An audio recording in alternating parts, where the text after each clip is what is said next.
All of my hard work over the past few years is really starting to pay off, and other people in academia are starting to notice and must believe in me. So I think it's really wonderful because sometimes all a student needs to reach their goal is to know that someone else out there is believing in them. So I just wanted to say thank you for believing in me.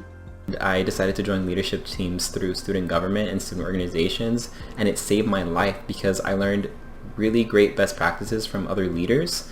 And as a result, I became more organized, motivated, and better equipped to deal with balancing my academics, my career, and it gave me the privilege to give back to my students, to my school, and even the community around me through public service. One of my life experiences which has most impacted my education journey was being raised by my immigrant mother, who, while taking care of me, obtained her master's degree in chemistry from Cal State Northridge. She serves as an amazing role model for me and shows me what it means to be a strong woman in the STEM field. I'm 1 year away from graduating with my Bachelor's of Science, and I really owe it to my life experiences for building me up, giving me that character development that I needed, and helping me finally get to this point. My life experience as a queer and trans individual has impacted my educational journey hugely. Growing up, like so many others within the LGBTQ+ community, I experienced a lot of barriers to pursuing education. My life experiences have impacted my educational journey by teaching me to be resilient when life is turbulent, to persevere when life is challenging, to be understanding, compassionate, and empathetic towards myself when I haven't met certain life expectations or educational goals that I have set for myself. After immigrating from the Philippines at the age of 14, I started college as a pre-nursing major at the age of 16 because of my desire to be a part of the health team as soon as possible. Sitting in my first college class, being younger, the new environment was overwhelming and difficult. At this point, I learned about community service. Joining different volunteering events allowed me to gain confidence in academic success. I think I'm especially proud that I started as an intern and worked my way up to a field technician and then to a crew leader, and I think that I have taken every opportunity I've been offered to try new things and to improve my skill set or my leadership. I am most proud of being able to help my disabled parents while academically succeeding. There would be times where I would have to plan my studying around my parents' time because they needed my help.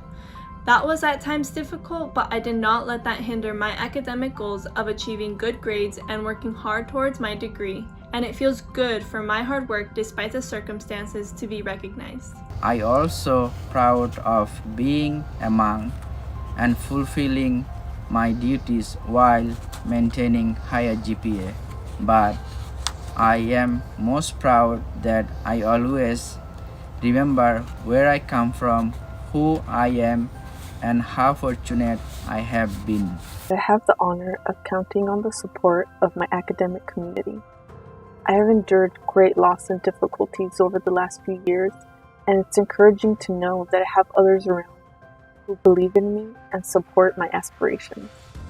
I'm a DACA recipient, and so a lot of that has really pushed me towards pursuing a degree at Cal State Fullerton. I also lived down the street from Cal State Fullerton, and so when we were kids, my mom would often tell us, one day I'm going to be, seeing you guys up from the stands, graduating. So it's nice to say that that I am in that position. This will allow me to focus more time on school, less time on trying to figure out how I'm going to pay for school, and it will allow me to further my education beyond the BSN. Receiving this award has been a huge encouragement and push for me to work even harder, and I hope I've become a role model for Yemeni women and other women out there who were told that they couldn't or weren't good enough to pursue professional careers. This award does not only represent my personal or academic achievements, it also represents what a low-income immigrant first-generation student can do. We have no limits on what we can do to accomplish our goals, but we do have choices. Being a recipient of the CSU's Trustees of Outstanding Achievement Award ultimately validates all that I have worked and sacrificed in order to make my dream a reality. This award gives me much needed financial stability, which is a relief as we've been living in unprecedented times. It has allowed me to solely focus on my journey to becoming a registered nurse. After being away for 7 years in the workforce, I have seen what a difference a professional can make in society, and I want to be one of those persons that can make a change. I aspire to own a business where I open and operate adult family homes.